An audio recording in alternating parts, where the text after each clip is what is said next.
Miss হবে না আপনার পছন্দের টিভি শো। দেখুন জি5 অ্যাপে একদম ফ্রি। তোমার এই 20 লক্ষ টাকা কম্পেনসেশনে তার মধ্যে 10 লক্ষ টাকা তো তুমি নিজেই আমার হাতে তুলে দিতে বাধ্য হয়েছো, আর বাদ বাকি যে পড়ে থাকলো 10 লক্ষ টাকা, তার চেয়ে অনেক বেশি টাকা আমরা অলরেডি অ্যাডভান্সে পেয়ে গেছি। আর কাল সকালে সেই টাকাটা আমি তোমাদের মুখে ছুঁড়ে মারবো। পন্না তাহলে আমরা সাকসেসফুল। আসলে আমরা আপনাদের কালেকশন দেখে রিয়েলি ইমপ্রেসড। আপনাদের ডিজাইন সত্যি দুর্দান্ত আর খুবই ইউনিক। আমার কিন্তু একটা বড় অর্ডার থাকবে, তাও কিন্তু আবার পুজোর আগে। আমার শুধু পুজো হলে চলবে না, দিওয়ালির আগেও আমার বেশ কিছু সাপ্লাই দরকার। আর আমি আপনাদের রিকোয়েস্ট করব, আপনাদের ওই স্পেশাল ডিজাইনগুলো দরকার। অফকোর্স। ওয়েল, অ্যাডভান্সের চেকটা আমি এক্ষুনি লিখে দিয়ে দিচ্ছি। হ্যাঁ ঠিক আছে। আমার অ্যাডভান্স চেক লেখা অলরেডি ডান। এই নি। অ্যাকচুয়ালি শাড়ির কথা, ফাইন্যান্স থেকে নিয়ে শুরু করে ডেলিভারি পুরোটাই আমার হাজবেন্ড দেখেন। আপনি প্লিজ চেকটা ওনার হাতেই দিন। ঠিক আছে, এই নি। Thank you. এটা কিন্তু পিওর কটন আছে, তার মধ্যে এই দেখুন এই যে কাজ করা আছে, জরি ওয়ার্ক। ও বর্ষা, এই হলুদ শাড়িটা দেখানো ওনাকে। দাও, এই যে আঁচলটা। তাহলে কোনটা দেবো? দুটোই দিয়ে দিই? হ্যাঁ, আমরা আরো একবার ঘুরে দেখাচ্ছি এক্সিবিশনের সব কালেকশন। আর এই সব ইউনিক কালেকশন এত কম দামে জাস্ট ভাবা যায় না।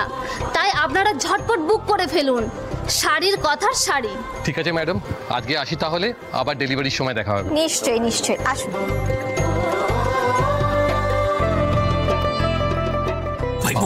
যেটু এই দেখো অ্যাডভান্স। আরে বাবা, এই তো লাখ টাকার উপরে আসতে।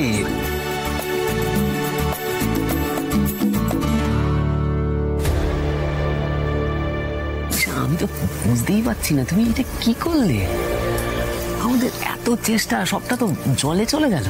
আরে বাবা, আমি তো এখনো বিশ্বাসই করতে পারছি না কোথা থেকে যে কি হয়ে গেল। মানে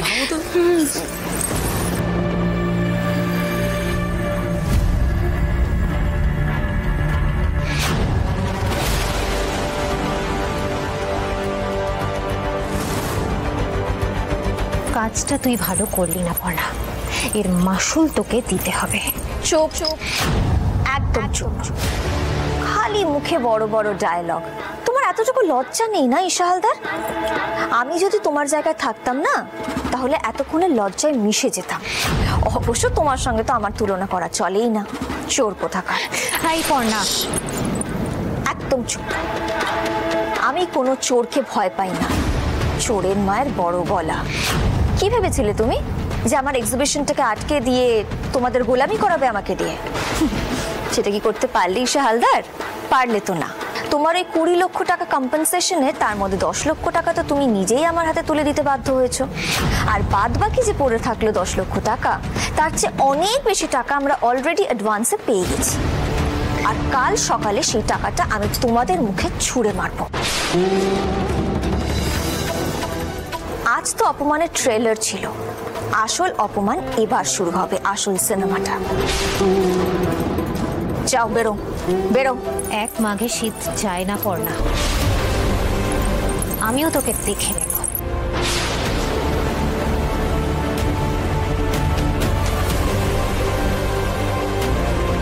চক্ষু দাদা, তুমি এইভাবেই সবসময় আমার সঙ্গে থেকো। আমি যেন এই এত অর্ডার ঠিক সময় ঠিক জায়গায় ডেলিভারি করতে পারি।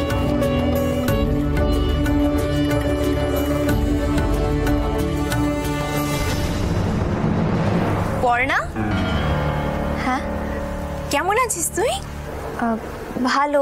তোকে এতদিন পরে দেখে কি ভালো লাগছে, কত বড় জায়গায় চলে গেছিস তুই।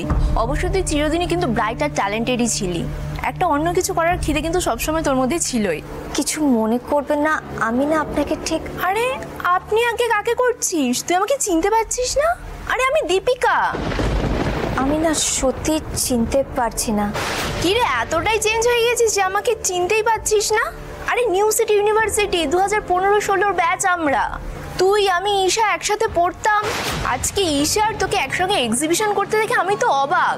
মনে আছে কলেজে পড়াকালীন তোদের মধ্যে কি ঝগড়া হতো, বাপ রে বাপ। অবশ্য ঈশাই কিন্তু জোর করে তোর পিছনেই লাগতো। কি বলছেটা কি? আমি কেন কিছু মনে করতে পারছি না? এই মেয়েটি নিশ্চয়ই আমাকে চেনে। আমি তো এখানে থাকি না, আমার হাজবেন্ডের দিল্লিতে বিজনেস, ওখানেই ঘর সংসার সব। তবে তোর নিউজ কিন্তু আমি এভরিডে ফলো করি। সেলিব্রিটি বন্ধু হলে খবর তো রাখতেই হবে, কি বল? তোর সব কথাই কিন্তু আমার মনে আছে। তোর কি জেদ ছিল বাবা রে! ঈশার পিছনে তুই যা লেগেছিলি, বেচারি তোর সঙ্গে কিছুতেই পেরে উঠতো না। যাকে এত বছর পরে যে তোদের ভাব হয়েছে, এটা দেখে কিন্তু খুব ভালো লাগছে, জানিস তো। আমি তো পুজোর আগে ছেলেকে নিয়ে বাপের বাড়ি এসেছি, এসেই শুনলাম তোর এক্সিবিশন হচ্ছে, তাই চলে এলাম। উফ, আমি কেন কিছু মনে করতে পারছি না? এই পর না। কি রে, তুই এখনো কিছু মনে করতে পারছিস না? চিনতেই পারছিস না আমাকে?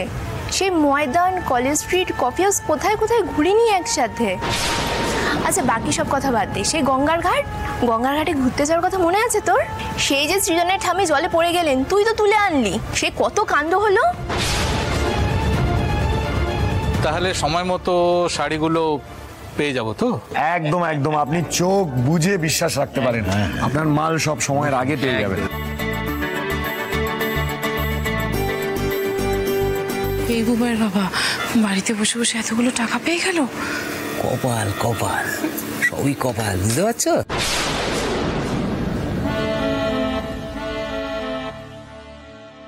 আপনি এসব কি ঘটনা বলে যাচ্ছেন আমাকে? আমি তো কিছু মনে করতে পারছি না।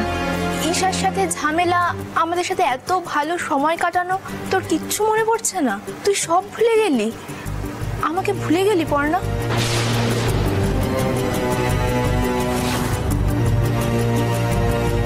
এটা তোর থেকে আশা করিনি পর্ণা। আচ্ছা তুই আমাকে চিনতে পারছিস না, নাকি এত বড় হয়ে গেছিস বলে চিনতে চাইছিস না? তোর তো এখন অনেক বড় ব্যাপার, এত বড় বিজনেস ওম্যান তুই, তাই হয়তো এখন আমার মতন ছাপোষা বন্ধুকে মনে রাখতে চাইছিস না, তাই না? যাকে তুই যখন চিনতে চাইছিস না, আমি আর তোকে জোর করব না। তবে তোকে একটাই কথা বলবো, পুরনো বন্ধুদেরকে এভাবে ভুলে যাস না, খারাপ লাগে রে, কষ্ট হয়। আসি, ভালো থাকিস। শুনুন,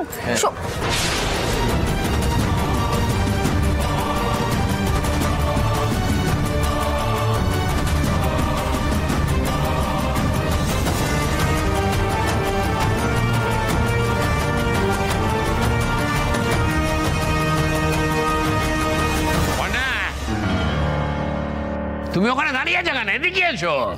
দেখো কত টাকা অ্যাডভান্স পেয়েছি আমরা। মেয়ে আমাদের চ্যাম্পিয়ন। সত্যি বাবা, আমার যে কি আনন্দ হচ্ছে আজকে। সবাই বলো থ্রি চিয়ার্স ফর শাড়ির কথা।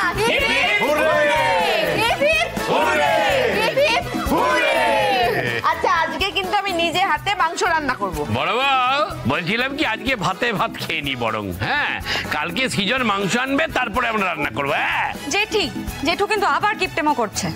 জি5 ডাউনলোড করুন আর সব এপিসোড দেখুন একদম ফ্রি।